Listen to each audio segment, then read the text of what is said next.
जी, नमस्कार साथियों, सभी को नमस्कार, सभी का स्वागत है हमारे नियमित पाक्षिक कार्यक्रम टॉक विद ऑब्जर्वर में। आज हम पुनः मिलने वाले हैं। हमारी चूंकि ये श्रृंखला है और हम लगातार हमारे बीच डॉक्टर प्रज्ञा पुरोहित जी को हम सुन पा रहे हैं और आध्यात्मिक क्षेत्र में उनका एक बहुत बड़ा अचीवमेंट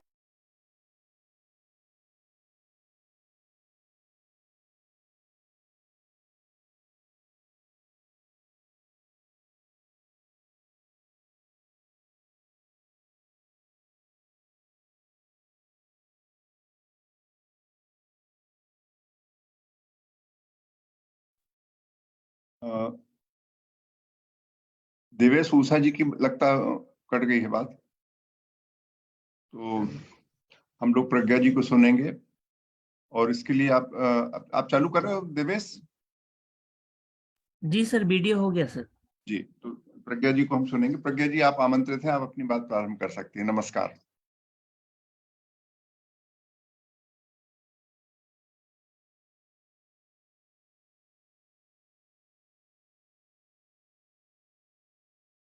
प्रणाम सबको, सभी को प्रणाम उस एक को जो पूरी सृष्टि का एक सृष्टा है, उस एक को प्रणाम सभी में।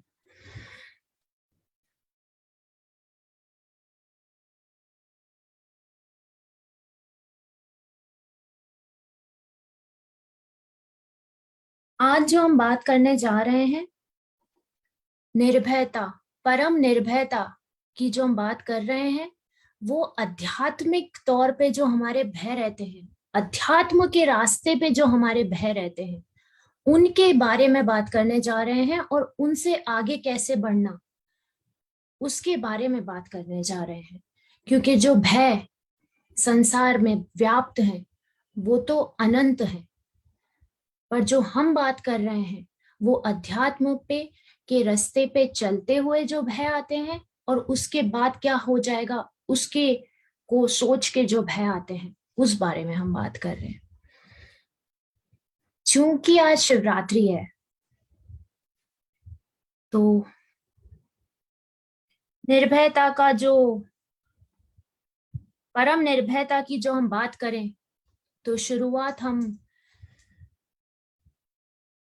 आदि शंकराचार्य के जो निर्वाण षटकम में निर्भयता के ऊपर श्लोक है उसी से करते हैं।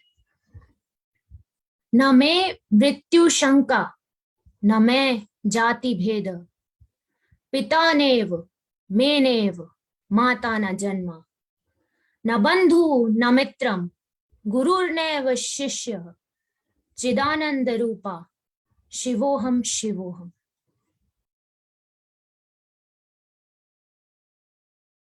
ना मेरी मृत्यु होती है, ना मैं कभी जन्मा हूं, ना मेरा माता है, ना मेरा पिता है, ना मेरा कोई गुरु है, ना मेरा कोई शिष्य है। मैं था, मैं हूं और मैं रहूंगा। मैं अनादि हूं जिसका कोई शुरुआत नहीं थी, मैं अनंत हूं जिसका कोई अंत नहीं हो सकता।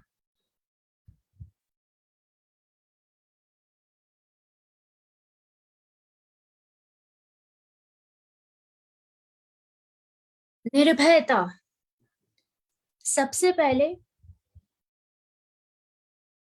हमें ये जानना है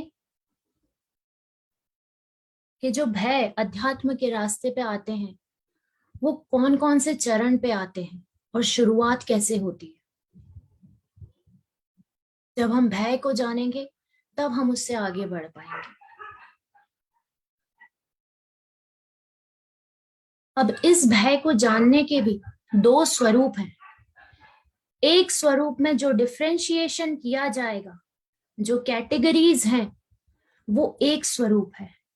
दूसरा स्वरूप जो है वो इसी के समान है, पर वो अलग तरीके से समानता में अलग कैटेगराइज किया जाएगा। सबसे पहले तो जब हम इस रास्ते पे चलने की सोचते हैं तो हमें लगता है कि ये रास्ता उनके लिए है जिन्हें संसार छोड़ना पड़ता है, और घर बार छोड़ के जो चले जाते हैं उनके लिए है। फिर धीरे धीरे हमारी ये जो भ्रांति है ये साफ होती है। पर हम जब इस रास्ते पे होते हैं, हम जब ध्यान में उतरने के लिए बैठते हैं और जब हम ध्यान में होने लगते हैं, तब धीरे धीरे धीरे धीरे ऐसा होता है कि हमें अपने अंदर से कुछ मिलने लगता है। वो आनंद जो है वो अंदर से फूटने लगता है।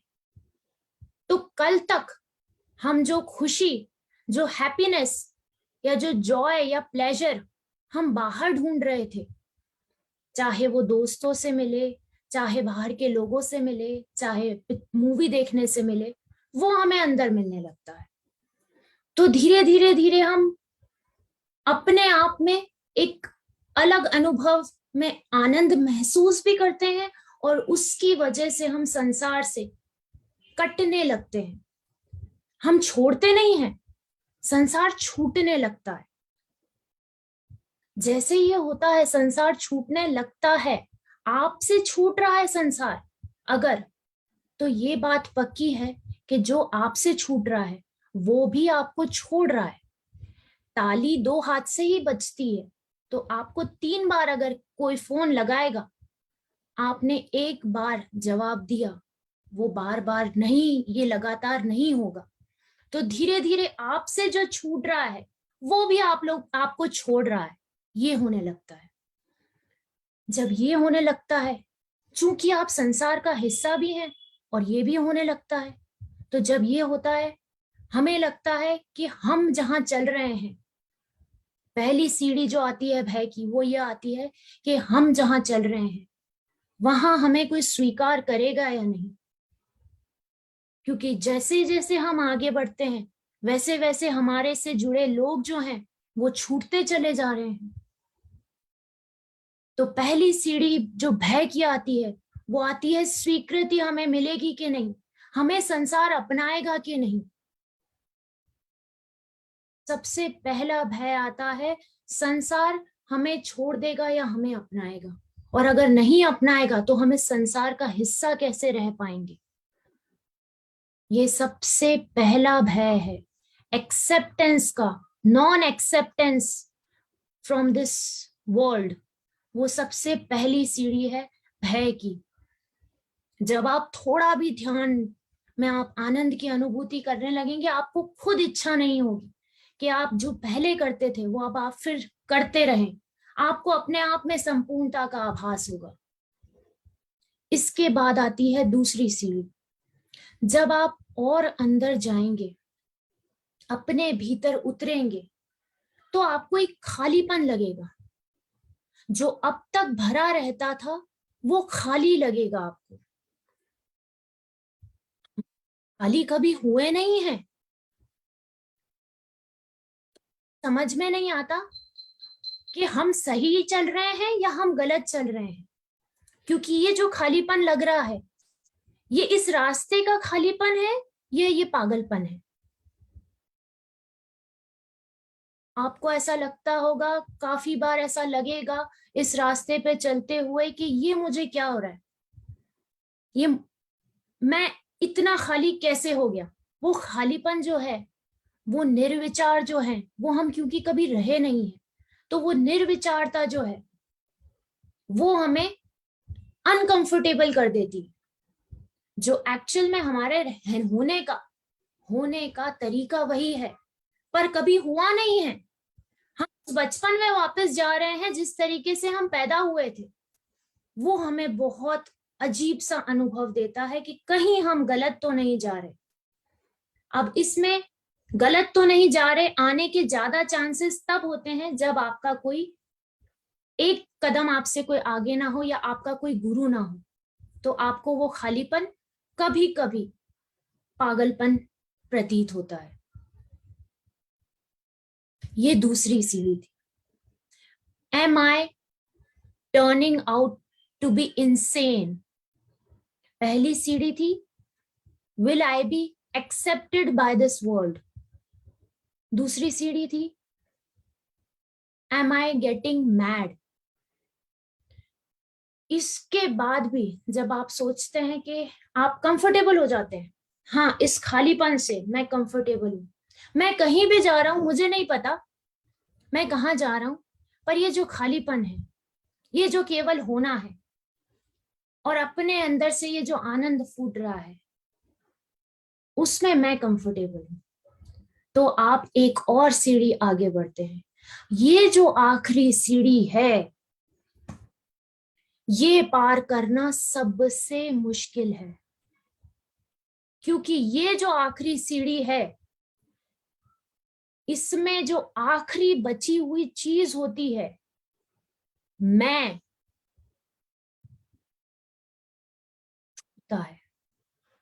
छूटता है, हाँ छोड़ा नहीं जाता है, वो मैं छूटता है। मतलब क्या छूटता है? ये भेद ही खत्म हो जाएगा कि ये मेरे माता पिता हैं, ये मेरी पत्नी है, ये मेरे बच्चे हैं, सब एक ही लगेंगे आपको। ये आखिरी सीढ़ी पे सबसे बड़ा भय है, सबसे बड़ी सीढ़ी है ये भय की, जिसे पार करना सबसे मुश्किल है, क्योंकि इसके बाद फिर आप तो सबके हो गए और किसी के भी नहीं रहे। तो आपसे जुड़े हैं, वो यही समझेंगे कि अभी भी हमारा है या हमारी है। अब ये उनसे तालमेल बिठाना बड़ा मुश्किल होता है।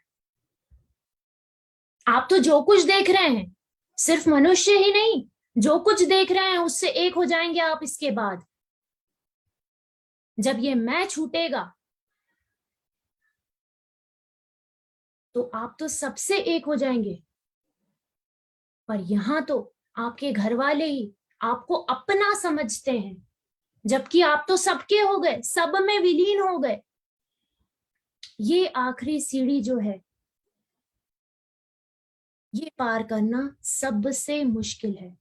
इस आखिरी सीढ़ी को बोलते हैं, जो बेसिक आइडेंटिफिकेशन जुड़ा है आपके मैं से, आई के साथ, वो बेसिक आइडेंटिफिकेशन जो है वो छूटना बहुत मुश्किल है। क्योंकि सिर्फ परिवार ही नहीं, अगर आप 20 साल के हैं तो 20 साल में जो आपने मैं से जुड़ी इमारत खड़ी की है, उसको हिलना पड़ेगा, उसको गिरना पड़ेगा। आप जितनी उम्र के हैं, उतनी उम्र में आपने मैं के साथ, एक नाम के साथ एक रुतबा जोड़ा है, कुछ दोस्त जोड़े हैं, कुछ बाहर के रिश्ते बनाए हैं, वो तो छूटेंगे ही। घर वाले जो रिश्ते हैं, वो भी आपको ऐसा लगेगा कि अब मैं किसी की नहीं रही, अब मैं सबकी हो गई और मैं किसी की भी नहीं रही।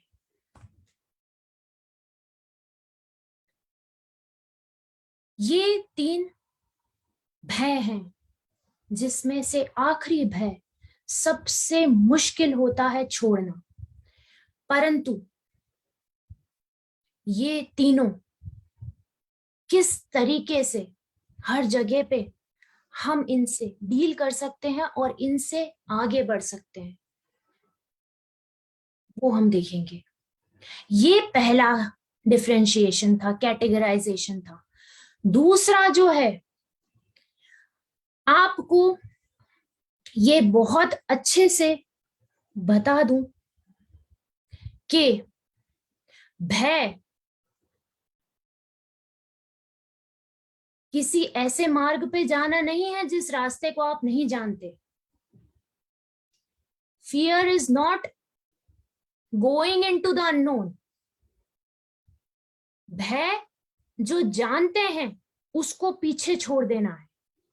भय जिस चीज को, आप जिन चीजों को जानते हैं, जो अब तक आपने सोचा, समझा, माना, जिया, का भय है, ना कि जो नहीं जानते उस रास्ते की तरफ जाने का। मृत्यु का भय नहीं होता। Fear is not of death, fear is of leaving the known behind, जो आप जानते हैं, जो आपने एकत्रित किया है, जो भी सब कुछ है, उसको छोड़ने का भय होता है। कभी भी अननोन रास्ते पे जाने का भय नहीं होता। ये दो कैटेगरीज है। ये जो है ये बहुत अच्छे से स्टेप वाइज है और ये उसका सार है। ये भी वो ही चीज है। सबसे पहली सीढ़ी जो थी भय की, fear of non-acceptance by this society. Society, leave this society behind. सबसे पहले तो आप ये बताएं कि इस फियर को सोसाइटी बाद में आएगी, ये फियर बाद में आएगा। Have you ever accepted yourself? आप 4-5 दिन के लिए केवल जो हैं जैसे हैं, इस रास्ते को भी छोड़िए, जैसे हैं बुद्धि से, जो करना चाहते हैं, जो कहना चाहते हैं, जैसे रहना चाहते हैं, आप 4 से 5 दिन के लिए सिर्फ वैसे रह के देखिए और फिर आप जानेंगे कि कितने लोग हैं जो आपके साथ रुकते हैं। आप जो हैं वो आपके अलावा आज तक कोई नहीं जानता। आपने बहुत सारे मुखौटे पहने हुए हैं। आप अपनी पत्नी के साथ अलग हैं, अपने दोस्तों के साथ अलग हैं, अपने बच्चों के साथ अलग हैं, अपने काम करने की जगह पे अलग हैं, पर आप वास्तविकता में बुद्धि के स्तर पे भी जो हैं वो केवल आप ही जानते हैं। और वो रूप आपने कभी किसी को दिखाया नहीं, क्योंकि आप हमेशा वैसे ढलने की कोशिश करते हैं जिससे ज्यादा से ज्यादा लोग आपको एक्सेप्ट कर सके। और वो एक्सेप्ट नहीं करेंगे तो क्या होगा कि आप भीड़ का हिस्सा नहीं रह पाएंगे। भीड़ का हिस्सा रहना कंफर्टेबल है, अकेले खड़े रहना बहुत मुश्किल है। इसीलिए हम बस जैसी लहरें बह रही है उसके साथ बहते चलते हैं। हम खुद को भी नहीं जानते, ना एक्सेप्ट करते हैं, और हम अपेक्षा करते हैं कि सोसाइटी हमें एक्सेप्ट करेगी। सबसे पहली जो वादा अपने आप से कीजिए कि अगर आप इस रास्ते पे चलना चाहते हैं तो 4-5 दिन कोशिश कीजिए कि आप बुद्धि के स्तर पे भी जैसे हैं, ध्यान में उतरने के बाद तो सब अपने आप छूट जाएगा, पर आप 4-5 दिन ये कोशिश कीजिए कि आप जैसे हैं आप वैसे रह के देखिए। उसमें ही बड़ी हिम्मत चाहिए, उसमें बड़ी हिम्मत चाहिए, क्योंकि वो वैसा होना भीड़ से अलग होना है। हर एक इंसान अपने आप में बिल्कुल परफेक्ट है और अपने आप में रियलाइज्ड है। उसे किसी रास्ते पे भी चलने की जरूरत नहीं है, बशर्त वो बचपन से जैसा है वैसा ही रहे। भीड़ में भेड़ की तरह चलते हैं, अकेले खड़े रहने के लिए दहाड़ना पड़ता है, बहुत हिम्मत चाहिए होती है। और ये हिम्मत जुटाने की बात इसलिए की जा रही है क्योंकि अगर इस रास्ते पे चलना है तो अकेला तो होना पड़ेगा, एकांत में जाना है तो अकेला तो होना पड़ेगा। तो सबसे पहली सीढ़ी जो है उसमें सबसे पहले ये करें कि आप जैसे हैं वैसे हो जाएं, और उसके बाद आपके साथ जो लोग रुकेंगे वो तो है आपका संसार, और वो भी बहुत गिनती के होंगे। जब वो रुकेंगे ना जो आपके साथ, वो आपके साथ तब भी होंगे जब आप इस रास्ते पे चल रहे होंगे, पर जब आप इस रास्ते पे चलेंगे तो वो भय से मुक्त हो जाएंगे आप कि मेरे साथ कोई रहेगा या नहीं रहेगा, या लोग छूट रहे हैं, क्योंकि आपको पता है कि अब यही मेरा सीमित संसार है जो मुझे बुद्धि के स्तर पे तो कम से कम वैसे अपनाता है जैसा कि मैं हूं। जब वो आप करेंगे तो आपके उस सीमित संसार में आपका भय जो है वो काफी हद तक कम हो जाएगा। 4 लोग भी बचे, उंगलियों पे आप गिन पाएंगे, आपकी पूरी जिंदगी में से आप 4 लोग भी गिन पाए तो बड़ी बात होगी। और अगर वो 4 लोग बच गए तो वो 4 लोग जो हैं वो ब्रह्मांड के बराबर है, क्योंकि वो ही असल में आपके हैं। They are the people who belong to you. बाकी तो सब आपने इकट्ठा कर रखा है कचरा। इसीलिए सबसे पहले ये निडरता लाएं कि आप जैसे हैं वैसे हो जाएं, सीमित संसार बनाएं, और सीमित संसार में जो होंगे वो वहीं के वहीं रहेंगे, चाहे आप किसी भी रास्ते पे चलें। दूसरा जो भय है कि मैं पागलपन में तो नहीं जा रहा हूं, खालीपन पागलपन तो नहीं है, खालीपन पागलपन नहीं है। इसमें कंफर्टेबल होने में आपको थोड़ा समय लग सकता है, पर अगर अंदर से आपको आनंद की अनुभूति हो रही है, अब आनंद की अनुभूति ऐसी है कि आप जहां हैं वहां मस्त है, ना आपको मोबाइल की जरूरत है, ना आपको किसी से बात करने की जरूरत है, ना आपको टीवी चलाने की जरूरत है, कुछ भी नहीं, बस हैं आप, और आप मस्त हैं, मगन हैं अपने में। वैसा खालीपन है अगर, तो वो आनंद से उत्पत्ति हुई हो जिसका, वो खालीपन है।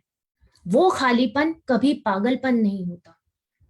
जिस पागलपन की जो 15% लोग पागल हो जाते हैं इस रास्ते पे, जिस पागलपन की स्वामी विवेकानंद ने बात की है, वो उन लोगों की बात की है जो इस रास्ते के लिए घर बार छोड़ के चले जाते हैं और जाने के बाद कहीं पहुंच भी नहीं पाते। तो वो ना घर आ पाते हैं और ना वहां रहते हुए कहीं पहुंच पाए हैं। वो लोगों के लिए बोला गया है कि 15% of those people turn insane. तीसरी और सबसे मुश्किल जो सीढ़ी है, मैं छूटना। देखिए मुश्किल बहुत है, पर हमेशा आपने देखा है कि जब कैटरपिलर तितली में परिवर्तित हो रहा होता है तो बहुत छटपटाता है। ये सीढ़ी बिल्कुल वैसी ही है। तो वो जो छटपटाहट है उस मैं के छूटने की, वो ऐसे गिरेगी जैसे कि आपके किसी ने बिल्कुल, जैसे आपको खींच लिया हो किसी ने, इस तरीके से आप छटपटाएंगे। पर वो जो छटपटाहट है वो 1 या 2 दिन या 3 दिन मात्र रहती है, और उसके बाद आपको समझ में आ जाएगा कि हाँ ठीक है, ये है अब। तो फिर आप संसार में रहेंगे, आप घर में भी रहेंगे, पर आपको किसी से ये अड़चन नहीं होगी कि मैं तो सबका हो गया और ये लोग मुझे अपना समझ रहे हैं। आपको लगेगा, आपको उन पे भी दया ही आएगी कि अभी इनका समय नहीं आया है, ये लोग मुझे अपना समझ रहे हैं पर मैं सबका हूं। आप ये जान जाएंगे और आप इसमें कंफर्टेबल हो जाएंगे। पर इस सीढ़ी को पार करने के लिए जो छटपटाहट है वो तो होती ही है और वो होगी ही, और उसमें आपको कंफर्टेबल रहना है, ये जानते हुए, ये मानते हुए कि ये सिर्फ मात्र थोड़े दिन की, 4 से 5 दिन की मैक्सिमम बात है, और उसके बाद एक्चुअल में आपका जन्म होगा। अभी जन्म नहीं हुआ है हमारा। जन्म तब होता है जब हम जानते हैं कि हम कौन हैं। तो तब जब जन्म होगा आपका, तो आप कंफर्टेबल हो जाएंगे, आप उसी अवस्था में पहुंच जाएंगे जिस तरीके से आप इस संसार में आए थे। तो वास्तविकता में हम अध्यात्म पे बात करते हैं, इतनी स्पिरिचुअलिटी पे इतनी बात करते हैं, हम कर क्या रहे हैं? अगर हम बैठ के सोचें कभी कि ये रास्ता है क्या, तो हम वास्तविकता में कर ये रहे हैं कि वापस याद कर रहे हैं कि हम कैसे आए थे इस संसार में। क्योंकि जब आप आए थे इस संसार में तो आप केवल एक चेतना मात्र थे और उसके साक्षी थे। साल दर साल दर साल दर साल उस पे परतें चढ़ती गई और आप भूल गए कि आप किस तरीके से आए थे। तो एक्चुअल में आप अध्यात्म के रास्ते पे हम करते ये हैं कि जो हम भूल गए हैं कि हम कैसे आए थे, वैसे वापस होने की कोशिश करते हैं। आप उसी छोटे बच्चे की तरह हो जाते हैं वापस।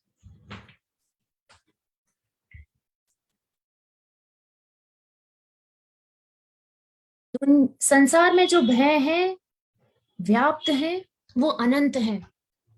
पर अध्यात्म के रास्ते पे कदम कदम पे ये जो माया है संसार की, ये इतनी प्रबल है, इतनी प्रचंड है कि रास्ता बिल्कुल साफ होता है और रास्ता वैसा के वैसा रहता है, पर उस रास्ते पे अलग अलग क्षण में धुंध जमा होने लगती है। कभी वो धुंध कम हो जाती है, तब हमें लगता है कि हमें अनादि अनंता समझना है। कभी वो धुंध थोड़ी सी फिर बढ़ जाती है, फिर हम लग जाते हैं प्रॉपर्टी में, शेयर मार्केट में। तो ये धुंध जो है ये अलग अलग क्षण में बदलती रहती है। रास्ता वही के वही है, चूंकि ये माया इतनी प्रबल है। इसीलिए ये मान के चलें कि इस रास्ते पे चलना मतलब निर्भयता से पूर्ण होके आगे बढ़ना है। और जिस परम निर्भयता की बात हो रही है, वो परम निर्भयता जो है वो इस रास्ते के, इस पहाड़ के ऊपर चढ़ के बैठने का बाय प्रोडक्ट है। वो परम निर्भयता अपने आप आ जाती है। सेल्फ रियलाइजेशन को आप अल्टीमेट फियरलेसनेस भी बोल सकते हैं, अल्टीमेट डिजायरलेसनेस भी बोल सकते हैं। ये हो जाएगा तो वो तो अपने आप ही आ जाएगी, वो उसका बाय प्रोडक्ट है। पर वहां चलने के लिए, वहां पहुंचने के लिए वो सब चीजें हमारे अंदर आनी चाहिए जो कि हमारी आत्मा की क्वालिटीज है, हमारी चेतना की क्वालिटीज है। चाहे वो डिजायरलेसनेस हो, चाहे वो फियरलेसनेस हो, चाहे वो प्रेम हो, ये सब हम अपनी आत्मा की क्वालिटीज जो है वो इनकलकेट करते जाते हैं ऑन द वे। जब हम ऊपर पहुंचते हैं तो वो इन्फिनिट हो जाती है। बहुत बहुत धन्यवाद।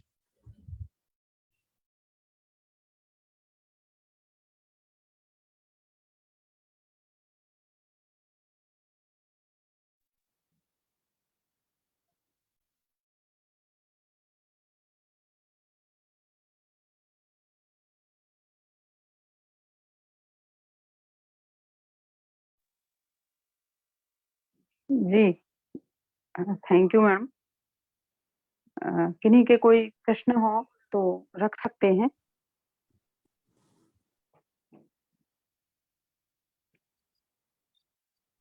हैंड रेस कर सकते हैं या फिर या सीधे आप अपने प्रश्न पूछ सकते हैं। नमस्कार जी। जी, स्वागत है आपका। नमस्कार जी। मैं जी, एक चीज डॉक्टर प्रज्ञा से पूछना चाहूंगा कि कहते हैं कि ऊपर पहुंचने के लिए भीतर के 10 दरवाजे रहते हैं। जैसे हम साधना मार्ग में चलते हैं तो हमको कैसे पता लगा कि हम कौन से दरवाजे तक पहुंचे हैं?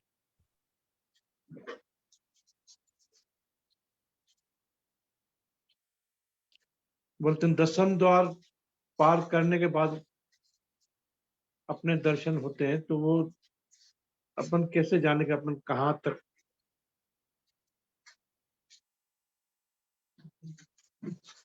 देखिए, प्रश्न बहुत अच्छा है, पर जवाब जो है वो अनुभव से है, क्योंकि कुछ पढ़ा नहीं है। साफ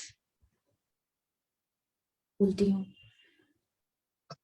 10वें द्वार का सुना है मैंने, मुझे वो 10 द्वार पता नहीं है, पर मैं अनुभव से इतना जानती हूँ, जब जब जैसे जैसे आपकी जो चेतना की जो क्वालिटीज हैं वो आप में जैसे जैसे अपने आप बढ़ने लगे, और सबसे मेन आप अपने आप अकेले बैठने में, एकांत में आनंदित होने लगे, वैसे वैसे आप उस द्वार के और करीब पहुंच रहे हैं। मुझे वो द्वार की जो अलग अलग वो हैं वो नहीं पता, पर ये जो चीजें हैं, चाहे वो निर्भयता हो, चाहे वो प्रेम हो, चाहे वो ये अपना डिजायरलेसनेस हो, और आनंदित रहना हो एकांत में, आनंदित होना हो अपने आप में, अपनी कंपनी में, वो बढ़ता जाए, वैसे वैसे आप करीब पहुंच रहे हैं। क्योंकि ऊपर जो है पहाड़ पे तो आप प्योर ब्लिस हैं, पूर्ण आनंद है, परमानंद है। तो वहां तक जाने के लिए ये चीजें आप में धीरे धीरे बढ़ती जाएंगी, स्वतः बढ़ती जाएंगी। धन्यवाद आपका। जी, thank you. JP Anand ji. सभी को नमस्कार। मैडम, बहुत अच्छा सेशन चल रहा है। मेरे दो छोटे छोटे सवाल हैं। जहाँ तक निर्भयता, भय और निडरता के सवाल है, ये मिलता कैसे है? मतलब ये कैसे प्राप्त किया जा सकता है? मेरे तो 2-3 पॉइंट है। क्या ज्ञान अर्जन से मिलता है, बुक्स नॉलेज से, यूनिवर्सिटी से पढ़ने से मिलता है, कि किसी दूसरे के अनुभव से मिलता है, क्या स्वयं के प्रैक्टिकल अनुभव से मिलता है, या फिर स्वयं पर वो संकट आने पर, ऐसा संकट जो भविष्य में कभी आएगा नहीं आएगा, वो अनुभव करने से मिलता है? एक सवाल ये है। दूसरा सवाल है, हम बात करते हैं अध्यात्म में मैं की, मतलब हमारा, हम सीमित संसार की ओर जा रहे हैं, मतलब जैसा पता लगे तो ज्यादा खुश रहेंगे, लेकिन एक वसुधैव कुटुंब की भी सद्भावना, एक विचारधारा कई वर्षों चली आ रही है। तो कोई ऐसा मॉडल हो सकता है कि जैसे मैं और हम मिलकर के नया मॉडल हमारा कर सकते हैं और जीवन को नए सिरे से कहीं लेके जाए? ये मेरे दो सवाल हैं। Thank you very.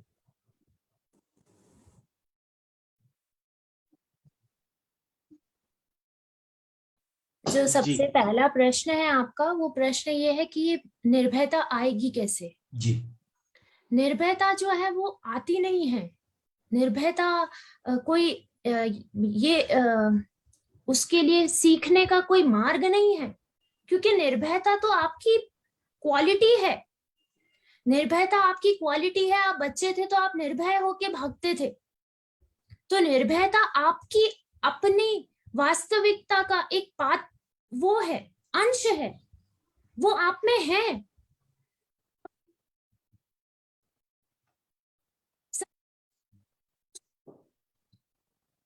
आवाज नहीं आ रही। आप जैसे हैं बस वैसे रहे। और दूसरा जो प्रश्न था आपका, वसुदेव कुटुंबकम। वसुदेव कुटुंबकम जो है वही है। ये जो पूर्ण आनंद की बात हो रही है ना, कि हम पूर्ण आनंद है, प्योर ब्लिस ही है हम, वो वहां पे से वसुदेव कुटुंबकम है। पर उस वसुदेव कुटुंबकम को जीने के लिए ये जो सीमित परिवार है, इसका जो इससे मैं से जुड़ा ये जो सीमितता है, इसको छोड़ना पड़ता है, तब वसुदेव कुटुंबकम। तो वसुदेव कुटुंबकम हम साथ में लेके छोड़ना पड़ेगा। जैसे ही ये छूटा तो अनंतता है, पूरा सृष्टि ही हम ही है।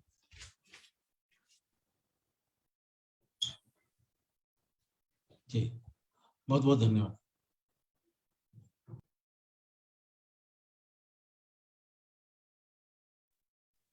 हमारे और साथी जो भी अपने प्रश्न रखना चाहते हैं, कृपया सीधे अनम्यूट करते हुए बात रख सकते हैं, प्लीज।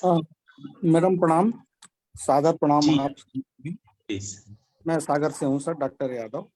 मैं इस चीज की ओर, जैसे निर्भयता या किसी भी चीज के जो भी हमारी चीजें हैं कोई ना कोई तो पद्धति होनी चाहिए कि हमारे मायावी इतने जो परत, जो मैडम ने कहा कि परत परत दर परत मायावी संसार चढ़ा हुआ है, तो कोई एक ऐसी पद्धति तो हो जिस पर हम चल करके और ऑटोमेटिक जो ये सब चीजें दूर हो जाए, पहला। और दूसरा, क्या वर्तमान में अध्यात्म में जो योग और ध्यान को लेकर कहा जाता है कि अगर आप ये करेंगे तो सारी चीजें आपकी जो भी आप पुनः जो है उस चीज को जो है प्राप्त कर लेंगे आप। तो ये कहाँ तक उचित है और किस मार्ग पर चलना चाहिए?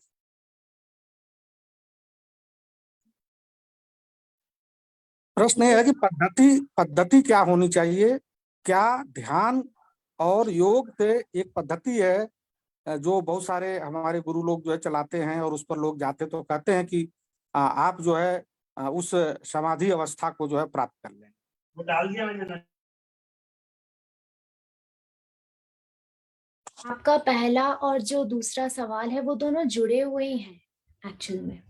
तो आपका जो पहला सवाल है कि ये माया बार बार क्यों घेर लेती है, इसको दूर रखने की कोई पद्धति होनी चाहिए।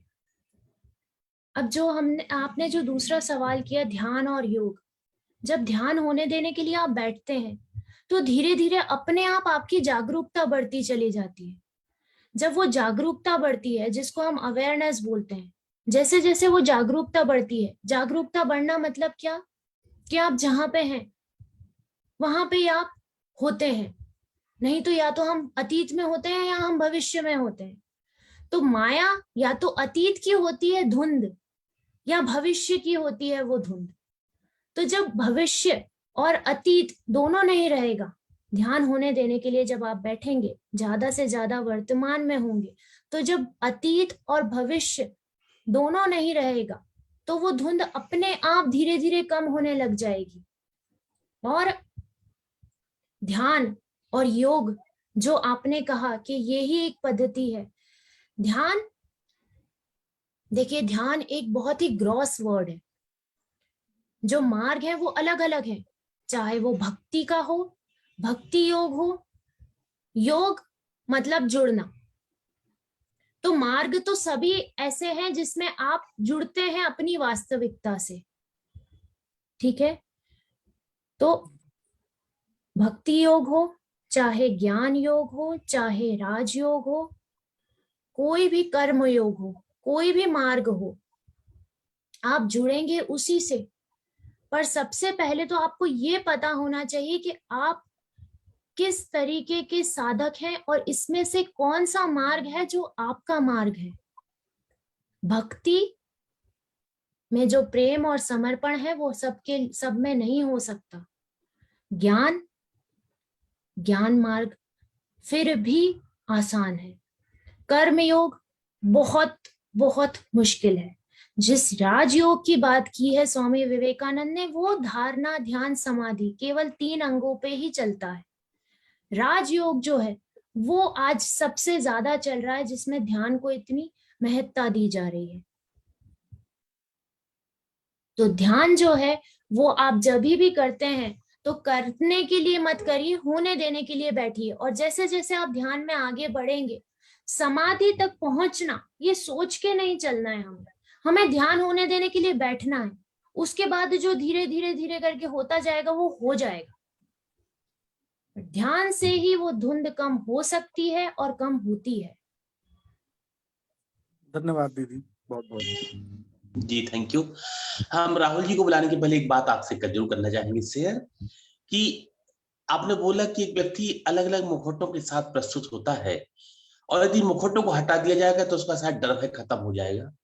ये मुखौटा उसकी डर का प्रतीक है या उसकी व्यवहारशीलता का, ये भी हमें डिफ्रेंशिएट करना होगा। मैं ऐसा आपसे एक ऑब्जर्वेशन चर्चा करना चाहूंगा कि हर व्यक्ति की एक अन्य व्यक्ति के साथ में आवश्यकता और अपेक्षा अलग अलग होती हैं। जब उसका सिस्टम बदलता है व्यवहार का, तो उस सिस्टम के व्यवहार के सिस्टम के अनुरूप उसको अपना व्यवहार वैसा करना पड़ता है। तो क्या इसे हम मुखौटा के रूप में देखेंगे या उसके लिए फिर हम ओरिजिनल स्वरूप के रूप में देख पाएंगे? प्लीज। बहुत अच्छा प्रश्न है आपका। देखिए,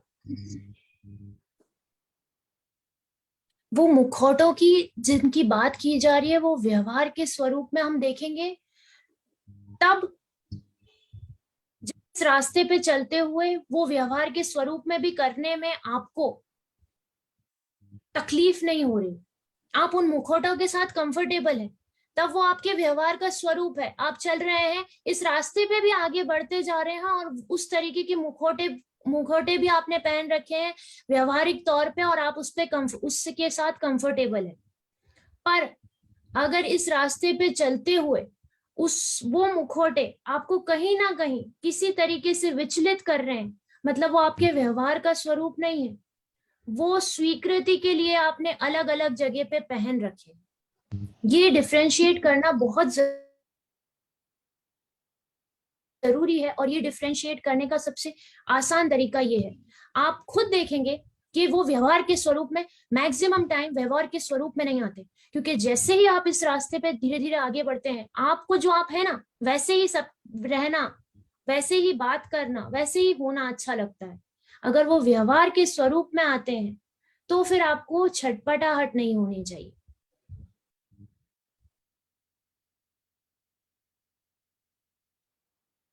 जी मैडम, ये अपनी बात रख पाएंगे? Doctor Rahul. Hello ma'am, good evening ma'am. जी जी, सुन पा रहे। Hello ma'am, good evening. Good evening. हाँ मैम, मेरा एक्चुअली आज के लेक्चर से रिलेटेड क्वेश्चन नहीं है, मेरा थोड़ा डिफरेंट है। मैम मैं एक्चुअली दो चीज होती है, एक तो कर्म होता है, दूसरा कर्म का फल होता है ना। और लगभग सभी लोग ये एक एक्सपेक्टेशन होता है उनका, मतलब जिस हिसाब से वो इनपुट करते हैं उसी हिसाब से उनकी एक्सपेक्टेशन होती है कि मुझे आउटपुट मिले, है ना। लेकिन आउटपुट या जो कर्म का फल जिसे बोलते हैं, अगर वो हमको हमारे एक्सपेक्टेशन के अकॉर्डिंग नहीं मिलता है या डाउनफॉल में मिलता है, तो हमको वो डिप्रेशन, एंजाइटी या मेंटल इंस्टेबिलिटी कॉज करती है। और आई थिंक 99% यही रीजन है, जब पर्सन को उसके एक्सपेक्टेशन के अकॉर्डिंग नहीं मिलता तो इसलिए वो डिप्रेशन इन सब चीज़ों में जाता है। तो बस मेरा आपसे यही था कि हम इस टाइप के कोई पेशेंट है या इस टाइप का वो सफ़र कर रहा है, तो वैसे हमारे जो होली स्क्रिप्ट है उसमें ऐसा लिखा ही है कि मतलब होए वही जो राम रचि राखा, और इस टाइप से गीता में भी है बहुत सारे चीज़ की जो कर्म का फल है वो डिफरेंट चीज़ है, हमें कभी उसको कर्म से इंगेज नहीं करना चाहिए, है ना। ये दोनों सेपरेट चीज़ है। बट पर्सन अपन उस मतलब पर्सन को एक कैसे मोटिवेट कर सकते हैं, कैसे उसे एक सॉलिड कॉन्फिडेंस में ला सकते हैं कि हाँ ये चीज़ बिल्कुल सत्य है, मतलब नियम है, ये रूल है नेचर का, हम ये ब्रेक कर ही नहीं सकते। मतलब कोई सॉलिड उसके पास अपने पास ऐसा कोई सबूत हो या कुछ हो जिससे वो ये चीज़ बिलीव कर सके कि हाँ जो रिजल्ट है वो डिफरेंट चीज़ है और जो हम इनपुट कर रहे हैं वो डिफरेंट चीज़ है, ताकि जो वो सफ़र कर रहा है या जो उसके लाइफ में डाउनफॉल हुआ है, जिस वजह से वो डिप्रेशन या मेंटल अनस्टेबिलिटी में है, तो वो उससे ओवरकम कर सके। आफ्टर ऑल उसको कुछ ना कुछ लॉजिकल रीजन तो उसके पीछे होना ही चाहिए उससे, ताकि वो चीज़ वो डाइजेस्ट कर सके कि आखिर में सफ़र कर रहा हूँ तो क्यों कर रहा हूँ, जबकि उसका कोई फॉल्ट नहीं है। तो मैं बस इसी रिगार्डिंग पूछना था आपसे कि ऐसा कोई आपने अब तक इतना अपनी स्टडी में कहीं कुछ ऐसा देखा हो या जो भी आप कमेंट करना चाहो इस पे। देखिए राहुल जी, सबसे पहली बात तो कि आप अपनी सलाह उन्हीं को दें जो एक्चुअल में आपकी सलाह के इच्छुक है। Yes ma'am. सबसे पहली बात, क्योंकि जब आप सलाह उन्हीं को देंगे जो आपकी सलाह के इच्छुक हैं, तो आपकी सलाह चाहे जो भी हो वो मानने का प्रयत्न करेंगे। Yes ma'am. आप हर किसी को समझाने चलेंगे तो वो जरूरी नहीं है कि आपको मानेंगे, क्योंकि वो खुद नहीं चाहते। आप काउंसलिंग में भी देखेंगे कि वही बच्चे या वही लोग ठीक होंगे जो खुद ठीक होना चाहते हैं। जिनको धक्के देके काउंसलिंग के लिए भेज दिया जाएगा वो काउंसलिंग से भी ठीक नहीं होंगे। आपकी खुद की चाहत होनी चाहिए। तो सबसे पहले तो अपनी सलाह बहुत कीमती है, तो उसे व्यर्थ ना बांटे। Yes ma'am. दूसरा, ये जो कॉज एंड इफेक्ट है, कर्म, कर्म फल, कर्म संस्कार, ये जो है ये बहुत ही मल्टी डायमेंशनली चीजें चल रही है। ठीक है। Yes ma'am. सबसे बेहतरीन उदाहरण जो आप दे सकते हैं, ये जो आप बोलते हैं कि जो कर्म कर फल की इच्छा मत कर, ये तो है ही। आप जो सुनना चाहते हैं, आपकी सलाह मानना चाहते हैं, उनको आप ये कह सकते हैं कि हम पहली बात मनुष्य हैं, आम मनुष्य हैं, जो स्वयं राम और कृष्ण दोनों ईश्वर थे। तो राम ने भी वनवास सहा है और कृष्ण भी अपनी नियति नहीं बदल पाए हैं। उनके साथ भी जो होना था वो सब कुछ वैसा के वैसा प्राकृतिक रूप में उन्होंने एक्सेप्ट किया है। तो जब वो ईश्वर होके अपनी नियति नहीं बदल पाए, जो होना है आप कर रहे हो, पर उसका क्या होगा वो उनके तक हाथ में नहीं था। तो हम तो आम मनुष्य हैं। ये एक सलाह है। और दूसरी सलाह ये है जो आप दे सकते हैं, हमेशा हमेशा एक बात ध्यान रखें, कभी भी कंफर्ट से, अच्छी सरकमस्टेंसेस से आप ग्रो नहीं कर सकते। बहुत मुश्किल है। जब भी अच्छे लोगों के साथ बुरा होता है तो ये प्रकृति, ये सृष्टि उनको एक मौका देती है कि तुम अपनी दृष्टि इस संसार से इस तरफ लगाओ। पर वो उस परेशानी से अपने आप को इतना आइडेंटिफाई करने लगते हैं कि वो अलग होके देख ही नहीं पाते, पृथक होके देख ही नहीं पाते कि ये मुझे क्या सिखाने के लिए आई है। हर परिस्थिति कुछ ना कुछ सिखाने आती है, ना कि उसमें घुस के उसको रोने के लिए आती है। पर वो हम तभी देख पाएंगे जब हम उस जो भी परेशानी आई है उससे पृथक होके देखने का प्रयत्न करें, उससे जुड़ जाएंगे तो कुछ भी नहीं सीख पाएंगे। Yes ma'am.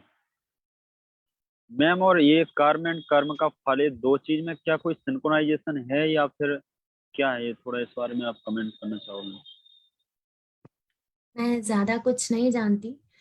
कर्म जो है, कर्म फल और कर्म संस्कार, कर्म का कर्म फल होता है और कर्म संस्कार होता है। कर्म फल मतलब उदाहरण के तौर पे आपने रोटी बनाई और बाद में उसको खाई आपने, तो जो रोटी बनाई वो कर्म है, और जो आप रोटी खा रहे हैं वो कर्म फल है। उस रोटी से जो न्यूट्रिशन मिलेगा, वो डोरमेंट जो मेमोरी है, संस्कार जो है, वो इस जन्म में फलित होगा या अगले जन्म में फलित होगा, जो भी, वो न्यूट्रिशन जो है वो कर्म संस्कार कहलाएगा। जो डोरमेंट है अपना फल देगा जब देना होगा, इंस्टेंट नहीं मिलेगा। Yes ma'am. Okay ma'am, thank you ma'am.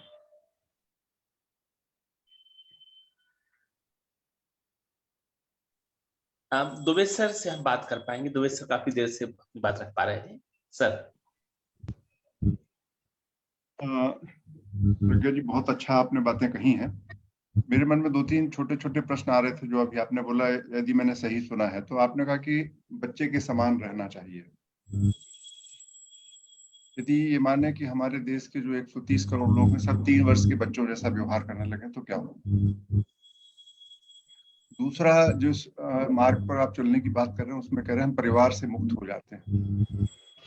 कल्पना करिए कि 130 करोड़ लोग परिवार से मुक्त हो जाएं, तब क्या होगा? ये दो प्रश्न मेरे मन में आ रहे थे।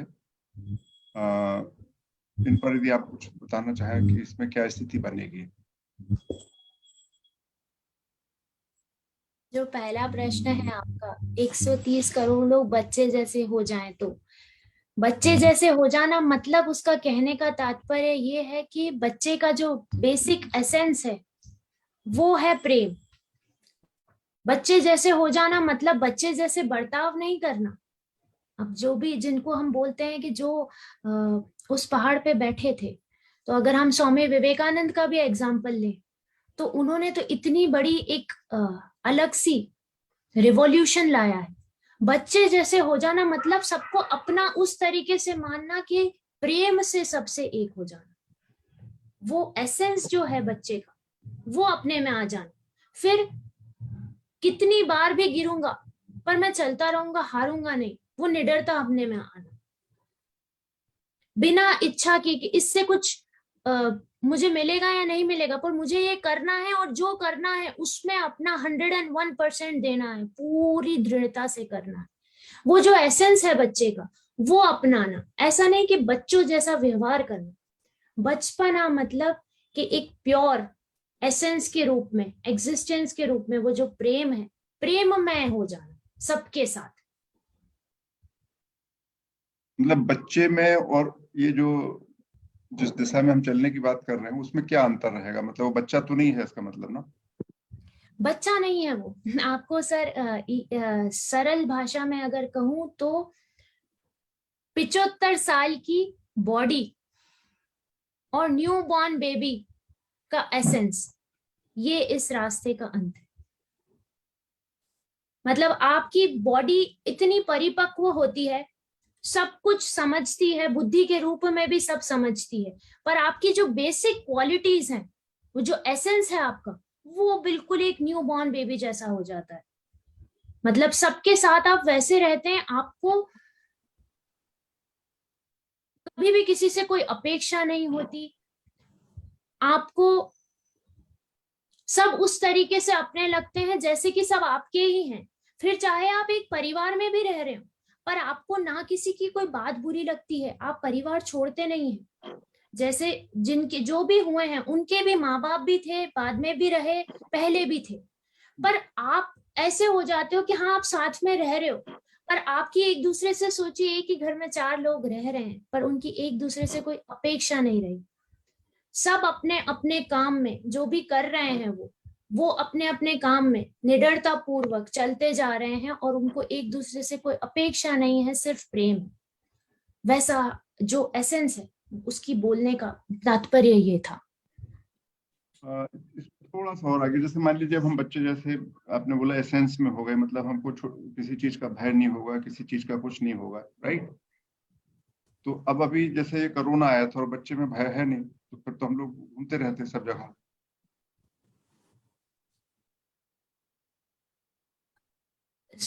आपकी थोड़ा सा आवाज कट गई। मैंने ये कहा कि जैसे हम बच्चे हो जाते हैं, भय विहीन हो जाते हैं, आपका कहना है कि हमको कोई चिंता नहीं होती, डर नहीं होता, फ्रीली हम रहते। अभी जब ये कोरोना काल आया था तो सारे लोग यदि बच्चे जैसा व्यवहार करते, कोई इंस्ट्रक्शन तो देता नहीं कि आपको बाहर नहीं निकलना है, तब कैसे चलता काम?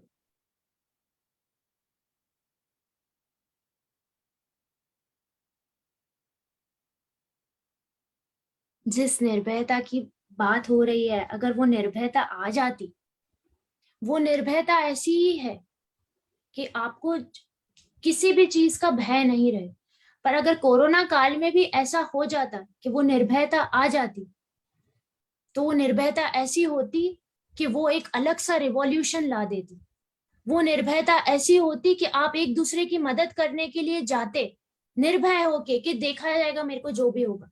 उसमें से जो भी बच जाते वो बच जाते, अपनी इम्यूनिटी के तौर पे जो बच पाते वो बच पाते। पर आप इस प्रेम से, इस समर्पण से एक दूसरे के लिए होते, जिस प्रेम और समर्पण से एक दूसरे के लिए हमें होना चाहिए। मतलब ये जितने प्रतिबंध लगाए गए थे नहीं लगना थे। नहीं, क्या कहना आपके? खैर ये बड़ा इंपॉर्टेंट पॉइंट था। और दूसरा वही इसी लाइन में आगे चलने की जो बात है, ये बड़ा इंपॉर्टेंट है प्रश्न, बहुत महत्वपूर्ण है, क्योंकि ये इसी प्रश्न पर आके अटकता है दिमाग बार बार जब आप आ जाते हो। क्योंकि मेरे बेटे से मेरा हमेशा यही प्रश्न चलता रहता है और लगातार वो ये कहता है कि let me do what I want to do, है ना। तो मैं कहता हूँ करो, फिर तुम इस परिवार से जुड़े हो, उसका क्या मतलब है? तो यदि हम परिवार से मुक्त हो जाते हैं, जैसा आपने बोला कि परिवार से आपका रिलेशनशिप खत्म हो जाती है और आप पूरे संसार को एक साथ देखने लगते हैं, तो फिर परिवार जैसी यूनिट की कोई आवश्यकता बचेगी नहीं, राइट। परिवार की यदि आवश्यकता नहीं बचेगी तो बच्चे कहाँ से आएंगे? दूसरा इंपॉर्टेंट पॉइंट यही हो जाएगा। और इनफैक्ट जो हमारे बच्चे हैं, खासकर बेटा है, वो तो अभी शादी वादी करना भी नहीं चाहता, वो कहता है सबकी जरूरत ही नहीं। तो यदि सब लोग इसी तरीके हो गए तो फिर कैसे चलेगा? मतलब ये बड़ा इंपॉर्टेंट है कि ये कैसे चलेगी दुनिया यदि हम कहते हैं परिवार की कोई आवश्यकता ही नहीं, मतलब समाप्ति हो गई, आवश्यकता है या नहीं है का प्रश्न ही नहीं बचा, तब ये कैसे चलेगा? सभी परिवार मुक्त हो जाए, मतलब जैसे आज भारत में 30 करोड़ 35 करोड़ परिवार होंगे, अब कोई परिवार की यूनिट ही नहीं बचे, तो ये व्यवस्था को क्या किस रूप में देख पाएंगे हम? चलेगी कि नहीं? मतलब एक बड़ी अजीब सी भयावह सी स्थिति बनती है। कुछ लोग हो जाते हैं तब तो कोई दिक्कत नहीं, उनकी हम पूजा करने लगते हैं, लेकिन सभी लोग ऐसे हो जाएंगे तो कौन किसकी पूजा करेगा, ये भी नहीं समझ में आएगा। बिल्कुल सही है, क्योंकि जो आप बोल रहे हैं बिल्कुल सही है। और अगर सब लोग ऐसे हो जाएंगे तो फिर माया रहेगी कहाँ? नहीं तो माया रहे इसलिए हम लोग ना हो, ऐसी तो बात होना नहीं चाहिए। नहीं, एक्चुअल में जो ये जो रास्ता है, अगर हम जितनी भी कोशिश कर लें, पर सब लोग इस तरीके से नहीं हो सकते, क्योंकि जो हमारी परिपक्वता है वो शारीरिक तौर पे नहीं है। हर किसी की चेतना की जो परिपक्वता है उस हिसाब से हमारी परिपक्वता देखी जाती है। तो हर किसी की चेतना की जो यात्रा है वो अलग अलग है, तो हर किसी में वो परिपक्वता है ही नहीं, इसलिए आज यहाँ पे 30 लोग हैं। तो वो जब उनको इस चीज की वो परिपक्वता आएगी, तब इस बीच पे जब पानी गिरेगा और उनको लगेगा कि अच्छा, ये सवाल जगेगा उनमें।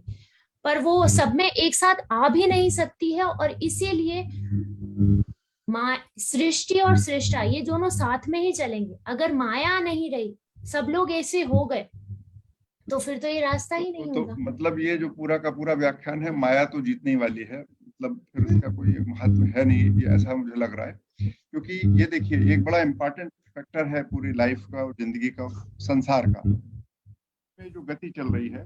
मतलब दुनिया में जैसे इस समय लोग बोलते हैं बड़ी संख्या में कि हम लोग ज्यादा अधिक मायावी हो गए हैं, अब ज्यादा माया से लोग जुड़ गए हैं, लेकिन व्यवस्थाएं पहले की तुलना में बहुत अच्छी हुई हैं, ऐसा लगता है लोगों को। फैक्टर इंपॉर्टेंट है। खैर चलिए, ये मतलब इन प्रश्नों पर यदि उत्तर मिल जाए तो बात सरल हो जाए और बहुत सारे लोग इसको अडॉप्ट भी करने लगेंगे। और मुझे ऐसा लगता है कि गीता में भी बोला कि हजारों लाखों में कोई एक ऐसा सोचता है, उनमें से कोई एक आदमी ऐसा समझता है, तो इसलिए सब बोल बाल के उन्हें रख दिया, लेकिन कोई परिवर्तन नहीं हुआ। क्योंकि क्या ये सही दिशा है, इसलिए परिवर्तन नहीं हो पा रहा? सही दिशा के संदर्भ में कोई प्रश्न चिन्ह है, इसलिए दिक्कत है कि ये डिजायरेबल है सही में सबके लिए? क्या है ये इम्पोर्टेंट है। खैर इस विषय पे और गहराई से हम लोग कभी आपसे बात कर सकते हैं, सारे लोगों का हम समय नहीं वेस्ट करना चाहते, लेकिन एक बड़ा इम्पोर्टेंट प्रश्न लगातार चलता रहता है हमारे मन में। और आप कुछ कहना चाहें, उसके बाद फिर कभी और आपसे अलग से फोन लगा के बात करूंगा। हाँ जी बिल्कुल। ये जो गीता में, जैसे आपने कहा कि गीता में लिखा हुआ है कि कोई एकाधी समझता है, डिजायरेबल बिल्कुल है, डिजायरेबल बिल्कुल है, पर डिजायरेबल होने के बाद भी कुछ कुछ कुछ चंद लोगों के लिए ही है, क्योंकि सबसे ज्यादा जो ये चीज मांगती है, जो जिस चीज को ये सबसे ज्यादा मांगता है, ये रास्ता या ये जो भी हम बात कर रहे हैं, वो मांगता है अकेले होना।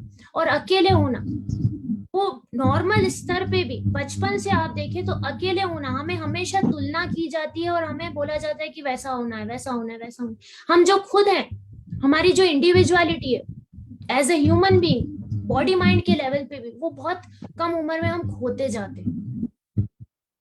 तो ये जो नहीं खोते उनके लिए है। तो ये रास्ते का प्रश्न आए चाहे नहीं आए, ये प्रश्न उल्टा प्रश्न है। ये प्रश्न तो, इसका उल्टा प्रश्न ये है कि ये रास्ते का भी, ये रास्ते की भी बात नहीं है, सिर्फ नॉर्मल लाइफ में भी, बॉडी माइंड के लेवल पे भी हर इंसान अपने आप में यूनिक है और परफेक्ट है। पर क्या है वो यूनिकनेस और परफेक्टिबिलिटी को वो 100% दे पाता है इस लाइफ में, सांसारिक तौर पे भी? Thank you.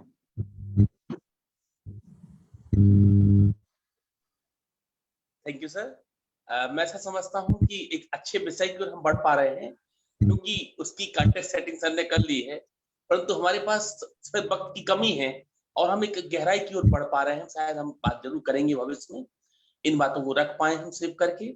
हम अगले कदम के रूप में बुलाना चाहेंगे नंद किशोर जी के लिए और फिर श्रवण कुमार जी। नंद किशोर जी अपनी बात संक्षेप में रख पाएंगे। नंद किशोर जी प्लीज।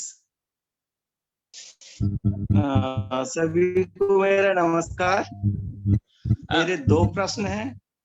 थोड़ा सा और वीडियो बंद कर दीजिए, आवाज आ रही है मेरी? थोड़ी कट रही थी जी, please carry on ji.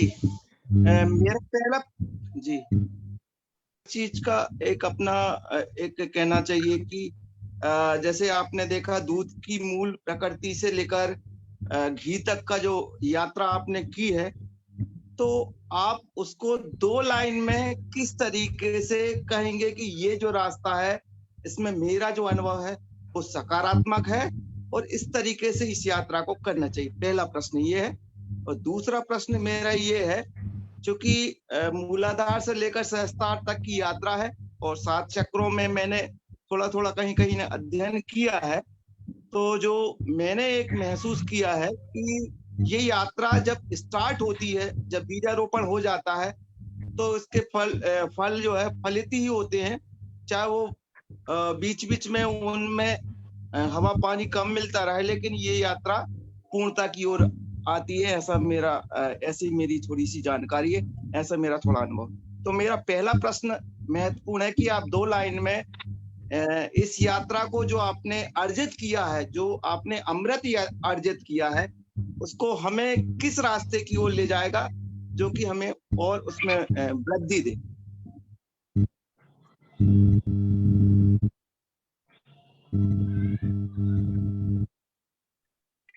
Ma'am मेरा प्रश्न पूर्ण हो गया। पहला प्रश्न यही है कि यदि आप उस 2 लाइन में यदि आप इस अपनी अनुभव की यात्रा को, अमृत की यात्रा को, जो अमृत हमें मिल सके, ऐसे 1-2 लाइन में हमें बताइएगा तो हम उस पर चलने का प्रयास करें।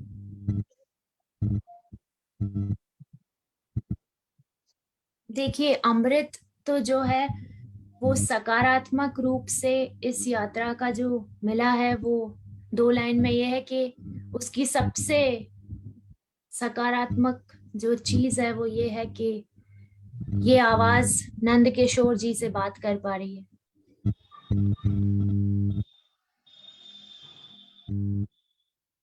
और नंद किशोर जी से सुन पा रहे हैं।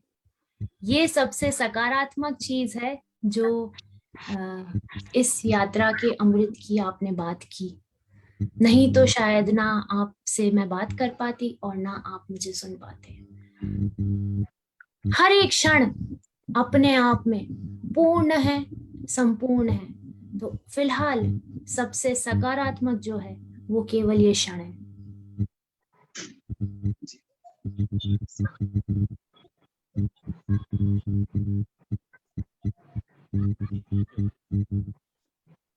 तो हैंड्स और थे, मेरे ख्याल से इनका समाधान हो गया होगा, मुझे ऐसा लगता है। तो हम कंक्लूड कर सकते हैं सर कि और व्यक्ति जो बोलना चाहे तो रख सकता है।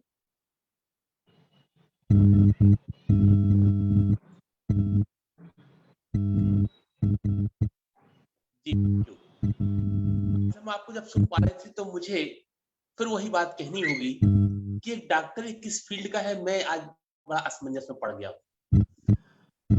मैं घोटे उतारने वाला डॉक्टर रहा और एक आंतरिक ऊर्जा करने वाला डॉक्टर रहा, और जो आंतरिक ऊर्जा सकारात्मक हमें एक नए स्वरूप की ओर ले जा पाया है।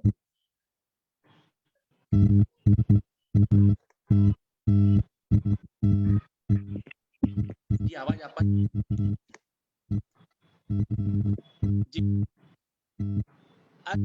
जो हमें अल्टीमेट फियरलेसनेस की बात की है वो निश्चित तौर पे हमारी जी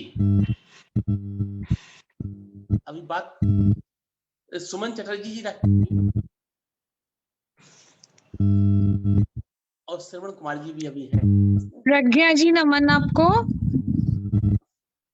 मेरा ऑब्जर्वेशन है कि वो प्रज्ञा जी ने जो बताया था कि हमें एक 75 साल की उम्र के शरीर के साथ बच्चे जैसा व्यवहार जो कहलाता है वो प्रेम में होना चाहिए। उसका तात्पर्य जो समझ में आ रहा है हमको, वो हो सकता है गलत हो या सही हो, वो बताएंगी प्रज्ञा जी।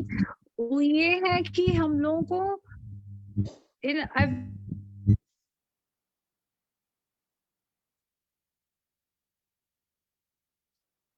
सुमन जी आपकी आवाज नहीं आ रही है।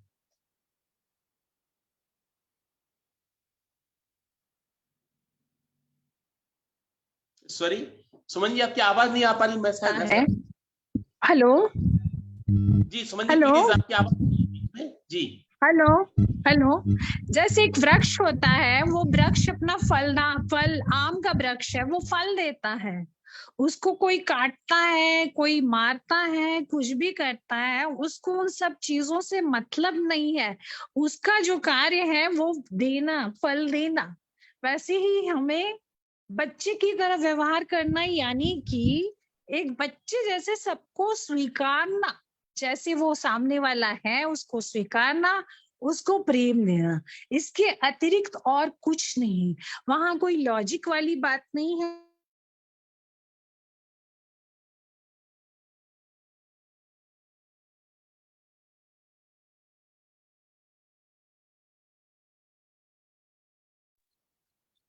सुमना जी की आवाज नहीं आ रही है। अगला क्वेश्चन ले सकते हैं।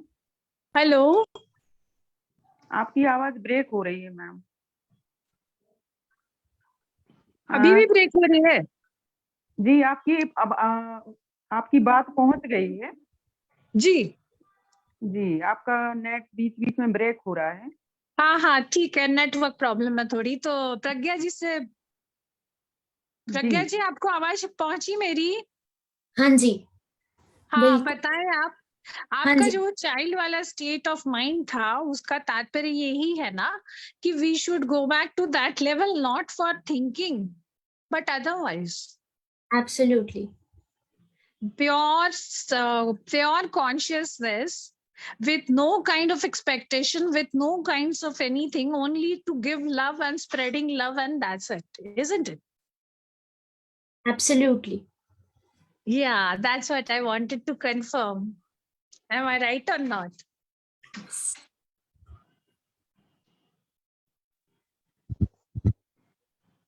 मेरे ख्याल से आपके ऑब्जर्वेशन से प्रज्ञा जी ने अपनी सहमति दी और मैं अगले क्रम में श्रवण कुमार जी को बताना चाहूंगा। आवाज जी प्रयास करिएगा कि आपकी आवाज आ पाए। आवाज आ रही है सर? जी जी। सबसे पहले आदरणीय मनोहर सर को और रमेश सर आपको मेरा प्रणाम, और प्रज्ञा मैम आपको भी प्रणाम। और मैं आपका लेक्चर सुन रहा था, बहुत अच्छा लग रहा था। मन में ढेर सारे प्रश्न पौध रहे थे, लेकिन आपने बहुत ही सटीक उत्तर दिया। मेरा एक सवाल है मैम कि आपने कहा ना कि हमारा जीवन हर क्षण बहुत कीमती, तो प्रश्न ये उठता है कि जिस क्षण हमारे अंदर कौन सा भय समा जाए कोई नहीं जानता है। जब वो भय आ जाता है मैम तो हमारा शरीर तनाव में चला जाता है। बाहर से तो पता नहीं चलता है सामने वाले को कि हम भयभीत है या उस भय के कारण मेरा मनोमस्तिष्क तनाव में है, लेकिन मेरे अंदर जैसे मेरे बहुत ऐसी क्षण आए हैं कि जैसे कि अगर पिताजी की तबीयत खराब है तो एक अनजाना सा भय होता है कि वो मेरे पास रहेंगे कि नहीं रहेंगे, क्या होगा, कैसे होगा। तो एक बस सवाल ये है मैम, जब भय आता है तो शरीर तनाव आ जाता है, तो सबसे पहले तो हम क्या पहले से जान सकते हैं क्या कि भय आने वाला है, या इस प्रकार का भय आ जाए तो हम क्या करें कि हमें तनाव ना हो? कुछ ऐसा कुछ उपाय बताएं प्रज्ञा मैम।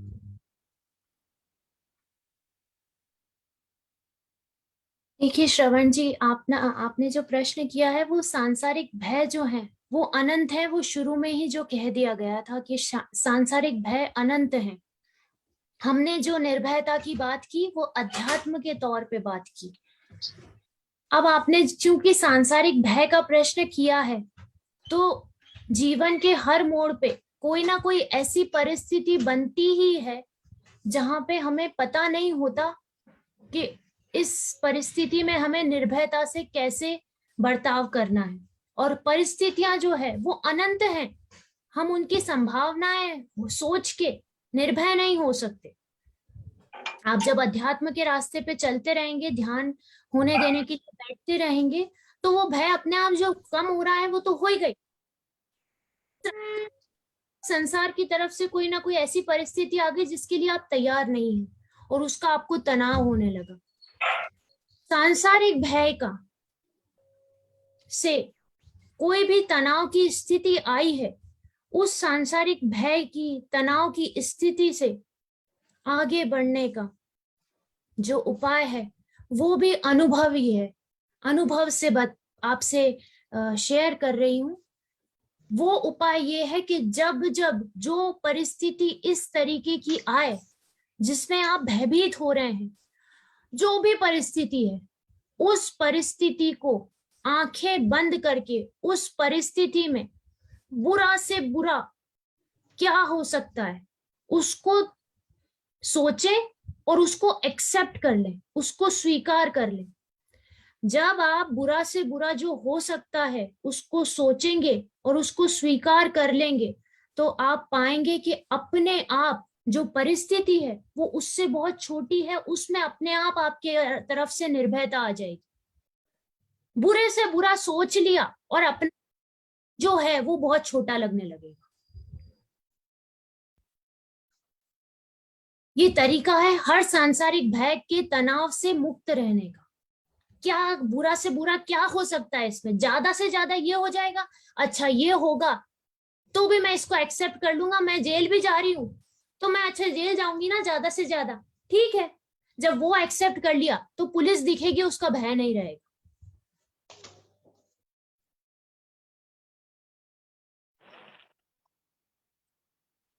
एकदम सही आपने मैम कहा। वास्तव में भय तो कई प्रकार के होते हैं, और जैसा कि आपने कहा था ना कि बच्चे एकदम फियरलेस होते हैं क्योंकि उन्हें उनके अंदर जो चेतना का वो उतना एहसास नहीं होता। लेकिन धीरे धीरे जो, जैसा कि मनोहर सर ने एक सवाल किया था कि परिवार, हम मानव तो सामाजिक प्राणी है और हम कहीं ना कहीं जन्म लेते हैं, परिवार में ही जन्म लेते हैं।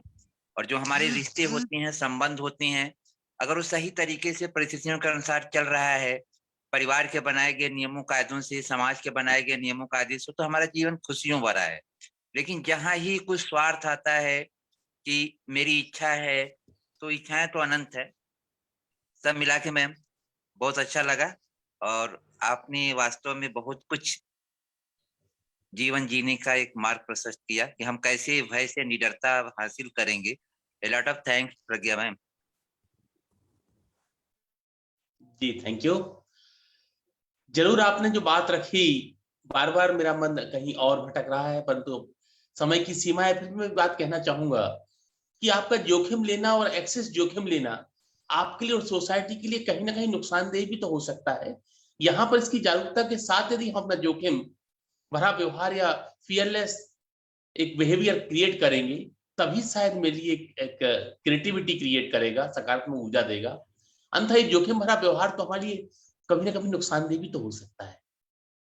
थोड़ा सा आपके साथ ऑब्जर्वेशन क्लियर हो पाए प्लीज।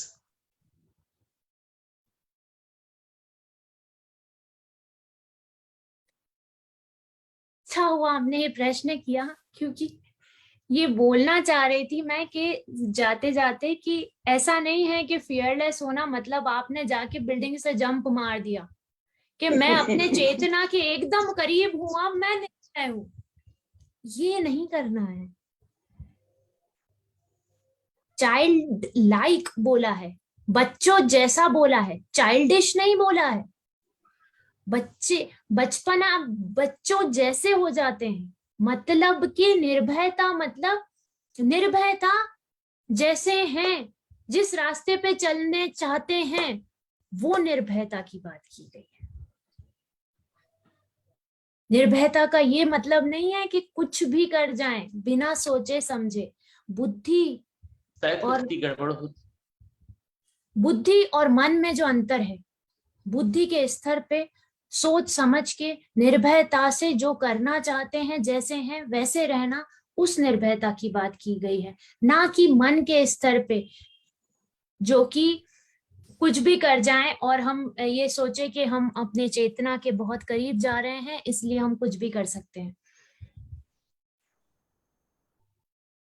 जी मैडम, मेरा यही आपसे कहना था चर्चा के दौरान कि वास्तव में मैग्जिम लॉस का सिद्धांत तो लागू होना चाहिए, परंतु मैग्जिम लॉस का सिद्धांत लागू होने के पहले आप उन जागरूकता की गहराइयों को पा चुके हो, संवेदनशीलता की गहराइयों को आप पा चुके हो, आप उस विषय की अंतरंगता को पूर्ण पा चुके हो, तभी आप मैग्जिम लॉस का सिद्धांत अपने ऊपर लागू करें।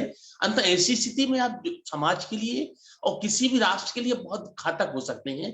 मेरा एक अंदर से एक जो भय पैदा हो रहा था वो मैंने आपसे शेयर किया, और मैं सीता जी के साथ इस कार्यक्रम को पूर्णता देना चाहूंगा। सीता जी अपनी बात रखेंगी। सीता चतुर्वेदी जी। जी हेलो मैम, मैं सीता चतुर्वेदी पन्ना से, सभी को मेरा नमस्कार। मैम मेरा ये कहना है, जैसे अभी आपने बोला कि भय तब दूर होगा जब आप सोचेंगे कि इससे ज्यादा बुरा क्या हो सकता है, और इससे ज्यादा मतलब डीपली सोचे कि इससे अधिक बुरा नहीं हो सकता। बट मुझे जब भय आता है मैम, किसी की तबीयत खराब हुई तो कहीं ये तो नहीं होगा, कहीं, वो भय और डीप होता जाता है। और जब मैं ये सोचती हूँ ना कि हुई है वही जो राम रचि राखा, तब मेरा भय निकलता है अंदर से। इसमें आप क्या बताएंगी मैम? डीपली अगर सोचती हूँ तो और भय बढ़ता जाता है, पर जब ईश्वर के ऊपर डाल देती हूँ तब भय मेरा निकलता है। हर किसी व्यक्ति ने, हर किसी मनुष्य ने अपने अपने तरीके से संसार में अच्छे से अच्छे तरीके से सस्टेन कर पाए, रह पाए, सरवाइव कर पाए, उसके लिए हर किसी ने अलग अलग मैकेनिज्म बना रखी है, प्रोटेक्टिव मैकेनिज्म्स बना रखी है। ठीक है, अब ये जो तरीका बताया गया, वो तरीके के साथ ये जो तरीका है आपका, वो भी एक तरीका है। जैसे ये बोला गया कि आप उससे बुरे से बुरा क्या हो सकता है। अब जैसे अगर तबीयत भी खराब हुई है, तो उसमें अगर आप ये कह रही हैं कि जैसा ईश्वर चाहेगा उसकी जैसी मर्जी, अब उसमें भी आप कहीं ना कहीं जा उसी जगह रही कि अगर ईश्वर चाहे तो तबीयत खराब ही नहीं, सिर्फ सामने वाला अगर जाता भी हो तो ईश्वर की जैसी मर्जी, तो आप जी तो वही रही हैं, पर तरीका अलग अपना रही हैं बोलने का। पर आपके लिए वो चलता है तो वो तरीका आपके लिए सही है। जी, फिर क्या ईश्वर के ऊपर डाल देते हैं तो सोच ही अपनी खत्म हो जाती है कि निश्चिंत हो गए भाई, जो होना है वो होगा, डीपली जाने की जरूरत ही नहीं पड़ती फिर। हाँ जी, तो आपके लिए वो रास्ता आपको सुकून देता है तो आप उसी रास्ते से फिर अपने भय पे विजय पाइए, जो संसारिक भय है उनसे। तो वो भी उचित है नहीं? बिल्कुल। जी जी, okay, thank you ma'am, thank you, thank you. निश्चित तौर पर आज हम बहुत गहराइयों की ओर जा पाए आपके इस सत्र में। जो सत्र हमारा ईगो से प्रारंभ हुआ, अवेयरनेस का सत्र करते हुए आज हम जिन सत्रों की गहराइयों पर पहुंचे हैं, वो वास्तव में हम एक अपना चिंतन उतनी गहराई तक उतना अभी नहीं पहुंचा पाए जिस गहराई आप अपेक्षा कर रही थी। इसीलिए प्रश्न लगातार आ रहे हैं, और प्रश्नों का आना ये बताता है कि हम निश्चित तौर पर आपकी बात के लिए ही नहीं, विषय की गहराई को और विषय की उपयोगिता को हम समझ पा रहे हैं। हमारे जीवन में आपने जो उतारने का प्रयास किया है कि अल्टीमेट फियरलेसनेस कैसे हो सकती है, हमें पूरी जागरूकता के साथ और पूरी सकारात्मकता के साथ उसको समझना होगा। आप सीधे कुएं में कूद जाए कि कुछ नहीं होने वाला, मैक्सिमम क्या होगा, ये तो मूर्खतापूर्ण प्रश्न होगा और मूर्खतापूर्ण कार्य होगा। हमें ये जानना होगा कुआं में कूदना क्यों आवश्यक है और क्यों ऐसा करना चाहिए। क्या किसी की जान बचानी है, क्या हमारा सिर्फ तैरने का शौक है, या जो भी हो। इसीलिए मैक्सिमम लॉस का सिद्धांत हमारी पूर्ण जागरूकता के साथ में चिंतन के साथ अप्लाई होगा, जो आपने बताने का प्रयास किया। हम आपके दिव्य अनुभवों से अभिभूत हैं और हम अन्य विषयों पर आपसे लगातार बात करते रहेंगे। हमारे सत्र में आपने हमें अमूल्य समय दिया, हम समय की सीमा को आगे बढ़ चुके हैं, इसके लिए हम क्षमा चाहेंगे। हम आभारी हैं दुबे सर के लिए, जो इन्होंने पूरा संयोजन करके रखते हैं और हमें आपसे मुलाकात करवाते हैं। हमारी पूरी टेक्निकल टीम जो तैयारी करती है, हम सारे दर्शकों के आभारी हैं जो लगातार हमारे बीच में हमारे साथ प्रश्नों के साथ बने होते हैं, अपनी जागरूकता को और अपने उत्सुकता को, जिज्ञासाओं को हमारे साथ शेयर करते हैं। हम पुनः अपनी पूरी टीम की ओर से सभी का आभार व्यक्त करते हैं और आपका पुनः एक बार धन्यवाद, और हम पुनः मिलने की जीवंत आशा के साथ आपसे विदा लेते हैं। Thank you. Thank you.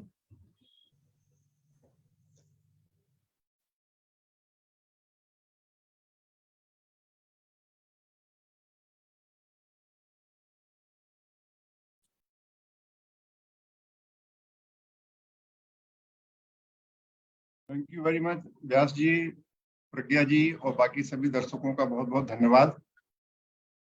और बहुत ही सुंदर प्रस्तुति थी, बहुत अच्छी बातें थी। मैंने तो प्रश्न कुछ इसलिए भी रखे थे कि हम चाहते थे उस पर एक बेहतर डिस्कशन हो, और प्रज्ञा से मैं अलग से बात भी करना चाहूंगा एक दो दिन में। नमस्कार।